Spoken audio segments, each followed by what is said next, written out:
el propio carácter de esa guerra y los resultados o consecuencias que trajo la misma en todas las aristas. También fue un experimento para probar las bombas nucleares, pero Claro, y Sí. eso conllevó el inicio, después lo que vamos a ver, esa política de Guerra Fría.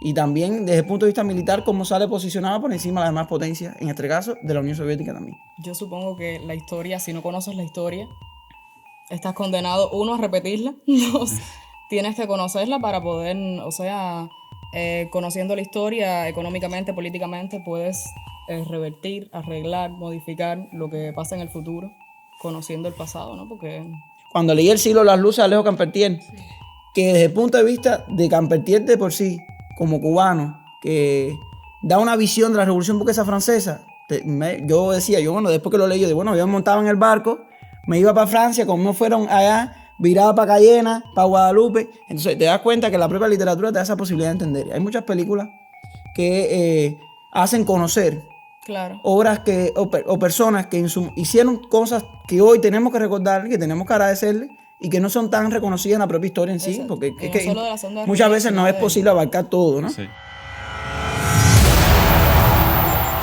Hola, bienvenidos. Somos yo y tú. Mi nombre es Ezequiel Carzana y hoy nos encontramos con Ronaldo León, María Fernanda Esteves y el resto del elenco. El día de hoy trataremos un tema que seguro te interesará, la historia. Acompáñanos.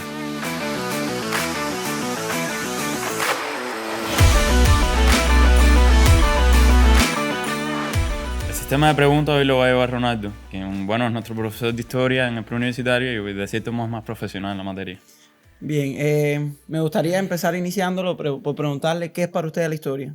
Yo supongo que la historia, si no conoces la historia, estás condenado, uno, a repetirla, dos, tienes que conocerla para poder, o sea, conociendo la historia económicamente, políticamente, puedes revertir, arreglar, modificar lo que pasa en el futuro, conociendo el pasado, ¿no? Porque si vas a hacer lo Para mismo... Para mí la historia es la memoria colectiva de las personas. Exacto. La memoria de la humanidad. Sí. Entonces, es la que nos enseña quiénes fuimos y por qué hoy somos lo que Claro, somos. Claro. y a dónde podemos ir quizás también. Exacto, de los hechos pasados nos prepara para un futuro. Y muy Una importante disciplina. decir que la historia no es neutral, no es una Claro. cosa lineal, sino que tiene varios matices, porque tiene varios puntos de vista, depende de quién lo diga. Y, En la cuenta. Y quién le sí, escribe, exacto. eso está ¿Quién la escribe? bastante visto y comprobado. punto de vista del que describe. El punto de vista. ¿Y saben cuáles son las edades o etapas por las que ha transitado la historia de la humanidad hasta nuestros días? Bueno, eso tengo entendido que varía mucho dependiendo de la biografía y tal. Porque, a ver, según yo, es prehistoria. Historia antigua, no sé si será la misma, no. De cierto modo. Sí. La medieval, la moderna y la contemporánea, ¿no? Ujú. Y está dividida en muchas concepciones, depende del país cómo lo conciba también, pero la clásica es la prehistoria, como bien dice Eriese, la edad antigua, esa edad medieval media. o medioeva o edad media, la moderna y la contemporánea, que es la que más, la actual, la que hoy tenemos en el día a día. ¿Y cuál de todas esas, cuál más le llama la atención? ¿Por qué? A mí ahora la contemporánea. Pues estoy jugando un juego. Ya entiendo que está ambientada en los finales del antiguo oeste, o sea, del medio oeste. Que es como cuando se está estableciendo una política nueva en Estados Unidos, que están siendo más fuertes con la delincuencia y eso, que están cazando a esa gente. Entonces el juego se basa en eso. Que la Edad Media era, o sea, la Edad Media. El Medio Oeste era desde el 1865, creo, hasta el 1910. Y el juego, o sea, el primer juego trata ya cuando se acabó todo eso, del último bandido que quedaba. Y el otro juego es de cuando ya se están, cuando Pero están bueno, cazando. sí, tiene relación, aunque eso entraría, si lo asumimos como se contextualiza en nuestro país, se concebiría en la etapa moderna, en la edad Sí, moderna. porque tengo entendido que la contemporánea es a partir de la Revolución Socialista de Octubre hasta nuestros días. Bueno, Sí, hay historiadores que la afirman que inicia con la Gran Revolución Socialista de Octubre. Hay historiadores que también, que es la que hoy asumimos en nuestro país, que es con la Primera Guerra Mundial, con el estallido de la misma. Y hay quien, que es acertada también, que la asume desde el triunfo de la Revolución Burguesa Francesa. O sea, depende de cómo la veamos, Sí.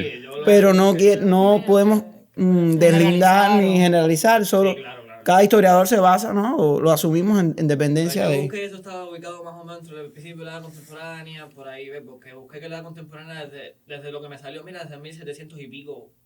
Del 89 para acá. Sí, Ujú. sí. Y de la Segunda Guerra Mundial, que como ustedes saben es un hecho de gran relevancia y connotación en el orden internacional y que afectó dentro de ello a Cuba como parte del mundo. ¿Qué me pueden decir? ¿Qué le llama qué por lo polémico que es y tantos detalles y cuestiones que a veces desconocemos? Porque siempre conocemos lo más general. Bueno, ¿qué les llama la atención de ahí? Bueno, a mí, por ejemplo, me llama la atención el Holocausto. Las batallas y eso no es algo que, claro, eso es lo que llevó a esa etapa de la historia. Pero siempre me llama mucho la atención el Holocausto porque sentí toda la vida como que la gente hablaba muy general, con mucho morbo de ese tipo de cosas y no sabían con certeza de lo que estaban hablando o hablaban sin haber estudiado de lo que oyen o de etcétera. Y yo quise comprobar por mí misma, buscar, etcétera, etcétera, etcétera. Me acuerdo que el primer video que vi, o sea, fue de Alan por el Mundo, de un recorrido por Auschwitz-Birkenau. Y bueno, a partir de ahí me interesé mucho por la historia de eso y veía todos los documentales, qué sé yo, la historia de Ana Frank, leí todos los libros, Mi lucha de Adolf Hitler, etcétera, etcétera, etcétera. Y es un tema muy interesante de entender porque te vuelve más humano. Cuando investigas sobre ese tema, te toca la humanidad porque piensas cómo personas pudieron hacer esto, qué se les pasó por la cabeza para llegar a este tipo de acontecimientos o de... Sí. Bueno, en la Segunda Guerra Mundial hay mucho. Está el nazismo, está, no lo sé, el Imperio de Japón, entre muchas otras cosas, la batalla de Stalingrado y tal. Pero bueno, a mí me gusta mucho un hecho que es incluso, yo lo tomo tan personal, tan humano como el del Holocausto y todo lo que hizo el nazismo, que es el lanzamiento de las bombas atómicas a Hiroshima y Nagasaki. Que eso para mí, súper fatal, mató a miles de japoneses y creo que Estados Unidos pudo haber tomado otra medida que no fuera eso. A ver, eso que decía María Fernanda, y es válido aclarar, la historia en sí, como ciencia social, lo que busca es demostrarte el punto de vista humano. La historia en sí te da la posibilidad de entender el carácter humanista de lo que pasó, de lo que podía haber pasado, de lo que no pasó. Y la Segunda Guerra Mundial estalló ya, que las condiciones se dieron. La justificación se buscó y eso conllevó al enfrentamiento de sistemas diversos. Porque el fascismo, el socialismo y en sí el capitalismo como sistemas que cada uno tenía cosas similares, pero a la vez tenía diferencias propias. Y ahí podemos hablar de las propias justificaciones que buscó Hitler en sí como representante principal del fascismo en Alemania y las justificaciones que traía consigo por detrás esa ideología, hasta el punto de hasta consultar el sistema de runas antiguas, de justificarlo teológicamente, todo lo que ellos venían haciendo. Y el Holocausto fue muestra de esa justificación de la teoría de la raza aria, de esa teoría racial que justificaron un grupo Te das cuenta, cuando tú lees Mi lucha, te vas a dar cuenta que es un libro, mucha escasez literaria, y te das cuenta de la mentalidad que tenía Hitler. También la propia sociedad capitalista conllevó a que ese trastorno de la personalidad se tradujera a lo que... Y las condiciones se le dieron. Claro. Tuvo las posibilidades, los factores que permitieron el ascenso de Hitler en el poder. Y bueno, en el poder implementó todas estas cuestiones. Y en el caso de la propia Segunda Guerra Mundial hay diferentes batallas. Sí. A mí en lo particular, la de Moscú, que fue la que puso fin a esa invencibilidad del ejército alemán. La de Stalingrado, la de Leningrado, que fue la más larga a partir del asedio y el cierre que estuvo Leningrado por más de prácticamente 3 años, casi, de 900 días. Lo que conllevó a la resistencia que tuvieron que hacer. La de Kursk, que fue la batalla más grande de tanques hasta el momento, la batalla más grande que ha tenido de tanques hasta el momento. Y la de Berlín, como la que ya puso el fin a la caída del Imperio Alemán o de ese Tercer Reich. Y bueno, ahí la Segunda Guerra Mundial en Europa. En el caso del Imperio Japonés es muy interesante. Sí. Fueron dominando Asia. Porque las justificaciones que hizo el Imperio Japonés, la doctrina del primer ministro de Hirohito como emperador, llevó a un militarismo japonés que nunca se había imaginado la extensión que lograron abarcar. Y ya ya estaban derrotados. El lanzamiento de la bomba atómica lo podemos ver de muchas perspectivas, desde el punto de vista político, económico, de implosión, de presionar a la Unión Soviética por parte de los Estados Unidos también, pero fueron innecesarios. Sí, Pero mira, innecesario. yo recomiendo ver una película que se llama Hiroshima 1983, que a pesar de que es animada, yo no se la recomendaría ver a ningún niño. Está muy fuerte y el que Eh, quiera terminar con trauma se la recomiendo.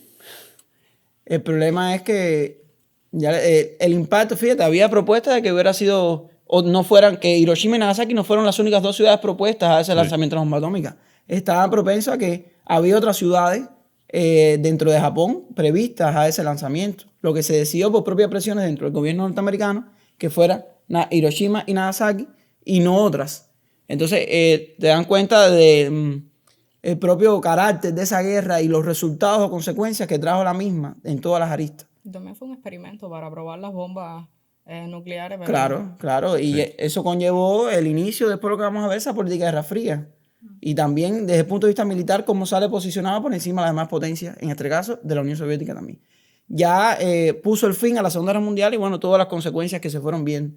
Al final se crea una Organización de Naciones Unidas con el objetivo de evitar Sí. este tipo de conflictos, aunque hoy en día existe y mantiene vigente esa concepción. Es que incluso no es solo el daño que hizo en un momento, todavía hay lugares ahí en Japón, en Hiroshima y en Nagasaki, que queda Se siente, radiación todavía. sí. Se siente todavía Sí. esos efectos. Bueno, muy interesante todo esto, pero hay que tomar un breve descanso y pasar a nuestra sección Time Podcast.